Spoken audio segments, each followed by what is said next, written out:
But first, the culture wars over gender, sexuality, and identity may be heating up again. A story in the New York Times says the Trump administration is preparing to reverse Obama-era policies on protecting transgender individuals. As William Brangham explains, the latest battle is over the very recognition of more than 1 million transgender Americans and their right to specific services. Just to be clear, it was the Obama administration that expanded and loosened federal laws about gender during Obama's second term.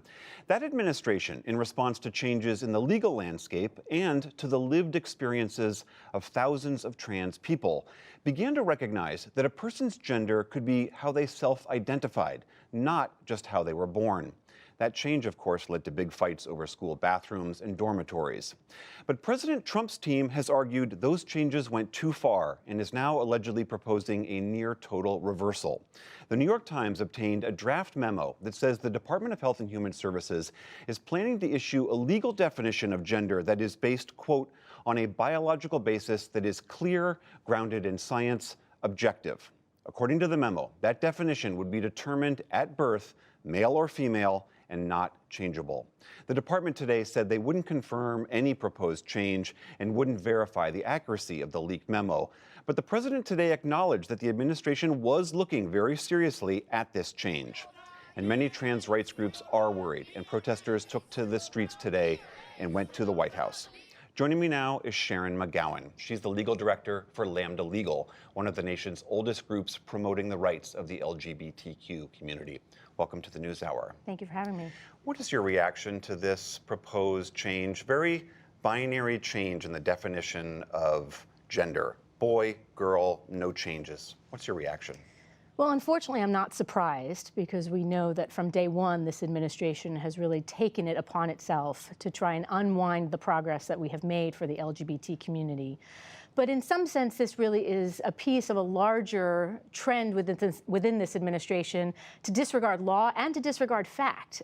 The idea that this is a proposal that is grounded in science is truly laughable because when you think about it, we've had decades now of court cases and medical evidence demonstrating that transgender people are real, their identities are real, and that your gender and your sex is far more than just what you were classified on your birth certificate or the chromosomal makeup of your body. I mean, this is something that people genuinely, on both sides, are confused about. I mean, there is the lived experience, as you say, of tens of thousands, hundreds of thousands of transgendered people.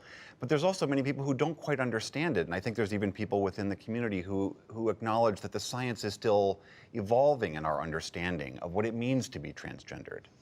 I think that the science has become more accessible to people because in many ways for decades we have had the scientists who study this area closely recognize that there are many different aspects of your sex, and for most of us all of those are in alignment. So I don't necessarily think about my gender identity as distinct from perhaps the body that I live in, but I also know that many of us wake up every morning knowing in our hearts who we are, knowing that we are male or female. And so when I describe it in that way to people, it's not really confusing. How do you know that you are a man, or how do I know that I'm a woman? It's not necessarily from a piece of paper I look at every morning to remind myself of who I am. There is a deeply sort of seated, held belief, and the science has helped us to understand that better in a way that I think has helped us sort of evolve the conversation so that it is no longer as difficult for people to wrap their head around it as it might have been previously. The Department of Health and Human Services, we asked them for comment on this, and they wouldn't talk today about this. If this memo is real and if it is enacted as policy, what is your sense of what the practical implications would be? What will it actually mean for transgendered people in America? Well, the good news is that any kind of interpretation of the law like this from Health and Human Services doesn't change the fact that the law itself protects transgender people from sex discrimination. They may have a view that it does not, but at the end of the day, that is a question that is going to continue to be litigated in the courts. And for many, many years now, the overwhelming majority of courts have held that sex discrimination laws protect people from being discriminated against because they're transgender.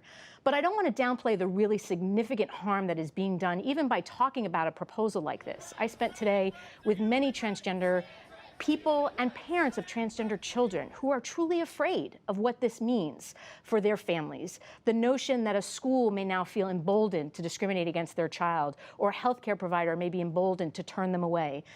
Previously, there would have been that knowledge and that comfort that an agency like Health and Human Services would have been a place that they could turn to have those rights vindicated. And now, if this kind of proposal were to be put into place, in essence, the doors would be closed in their face.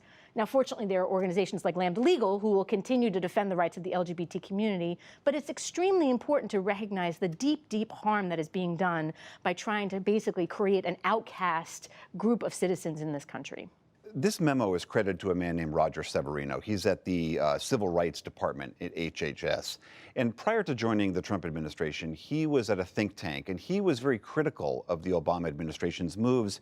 And he said that they were intended to, quote, impose a new definition of what it means to be a man or a woman on the entire nation, and he called them lawless. What do you make of that criticism? Well, I think that it is noteworthy that we are seeing this kind of policy change from someone like Roger Severino. He clearly was selected for this position in part because there is a desire to promote his worldview. But the suggestion that this is a response to lawlessness, I would just point to the fact that when Attorney General Holder back in 2014 announced that the Justice Department would be interpreting federal law as protecting transgender people, it was a multi-page case-laden document.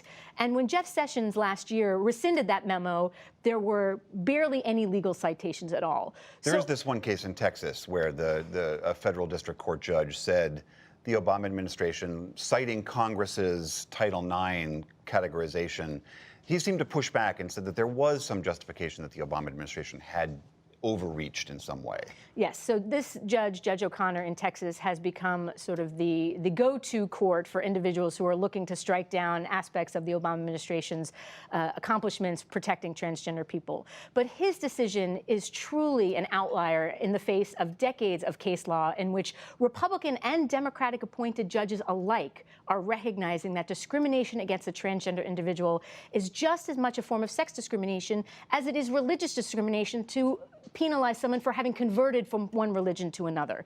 There are many cases out there that actually sort of go through not only sort of that logical argument, but also the scientific basis for understanding that your gender identity is as much a part of who you are as other aspects of your sex that have clearly been held as protected against sex discrimination, whether it's non-conforming appearance, whether it's other ways in which you don't necessarily conform with your employer's idea about how men or women are supposed to act in the workplace.